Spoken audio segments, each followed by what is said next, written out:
నమస్కారం అండి. అందరికీ శుభోదయం. అలాగే కార్తీక ఏకాదశి శుభాకాంక్షలు. కార్తీక మాసం అనగానే మనకి చాలా ప్రత్యేకమైనదన్నమాట. ఎందుకంటే కార్తీక మాసంలో మనం ఆచరించేటటువంటి ప్రాతకాల స్నానం, అలాగే దీపము మనకి కొన్ని వేల రెట్లు ఫలితాన్ని ఇస్తాయని చెప్పేసి మన పెద్దలు చెప్తూ ఉంటారనమాట.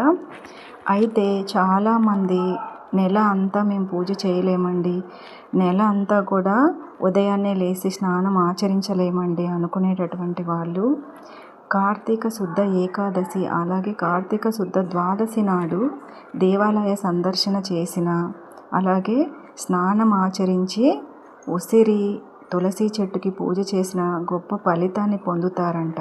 ఎందుకంటే తులసి అనేది శ్రీ మహావిష్ణువుకి చాలా ప్రీతికరమైనదనమాట.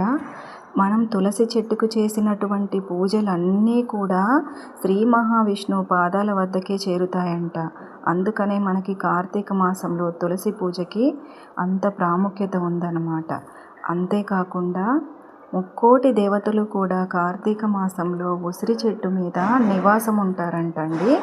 అందుకనే మన పెద్దవాళ్ళందరూ ఉసిరి చెట్టు కింద దీపం పెట్టాలి, ఉసిరి చెట్టు కింద భోజనం చేయాలి, ఉసిరి చెట్టుకు పూజ చేయాలి అని చెప్తూ ఉంటారనమాట.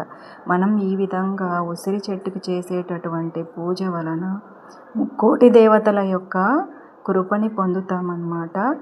ఉసిరి చెట్టు ఇప్పుడు ప్రతి దేవాలయాల్లోనూ ఉంటుందండి. ఉసిరి, మారేడు, తులసి చెట్టుకి చేసేటటువంటి పూజలు ఏవైనా ఉన్నాయంటే అవి మనకి శివుడికి, విష్ణువుకి, ముక్కోటి దేవతలకి చేసినటువంటి ఫలితాన్ని ఇస్తాయన్నమాట.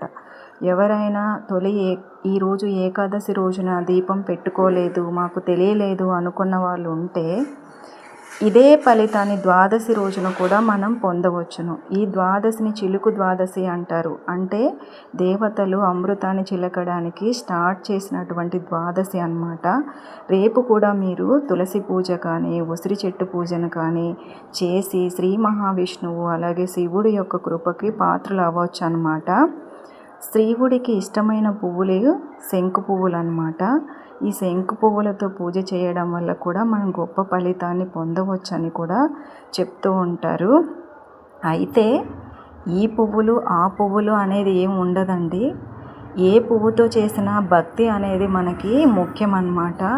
మనం భక్తి లేకుండా ఏ పువ్వులతో పూజ చేసినా సరే అది ఫలితాన్ని ఇవ్వదు.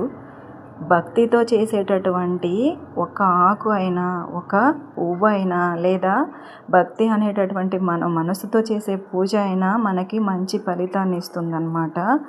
ఈ ప్రసాదం పెట్టాలి, ఆ ప్రసాదం పెట్టాలి, ఆ అలంకరణ చేయాలి, ఈ ఆయిల్తో దీపం పెట్టాలి, అన్ని ఒత్తులు పెట్టాలి, ఇన్ని ఒత్తులు పెట్టాలనేది ఏమి లేదండి. మనకు శక్తి కొద్దీ మనకు తోచిన విధంగా భక్తితో చేసేటటువంటి పూజ మనకు మంచి ఫలితాన్ని ఇస్తుందండి. ఈ కార్తీక మాసం మనకి చాలా ప్రాముఖ్యత కలిగి ఉంది కాబట్టి మీరందరూ కూడా చక్కగా భక్తితో పూజ చేసుకొని ఆ దేవుడి యొక్క కృపను పొందాలని కోరుకుంటున్నానండి.